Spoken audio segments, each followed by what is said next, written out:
Ako si Om. Ako si Jaja. Kaya tara, samahan nyo kami!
Puro damit to. Ano masasabi mo sa yung ano?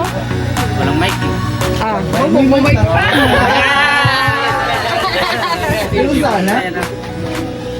Salamat po sa lahat ng mga dumalo sa akin. Ika-50. Iyak ka yata. Iyawan ko na yan. Kaya nagpapasalamat ako sa Diyos dahil binigyan niya pa ako ng pagkakataon na umabot sa edad na ito. Siguro ang tanging pangarap ko lang makasama ko yung mga mahal ko sa buhay, sa MCGI at mga kaibigan na patuloy na makikinig tayo sa salita ng Diyos. Kasi siya yung way para mapunta tayo sa itong patutunguhan. Kasi kung wala yun, wala tayo dito sa mundo. Kaya milyong salamat sa Diyos. Nakilala ko ang MCGI, na bago ang aking buhay, lahat ng mga pananaw na marami akong pinagdaanan sa buhay na dati akong, alam niya na, masama dati ako galing. Pero nung napunta ko sa MCGI, salamat sa Diyos, tinuwid niya ako. Yun lang, maraming salamat sa inyo sa pagdalo sa aking birthday. Yun lang, maraming salamat sa Diyos. Happy birthday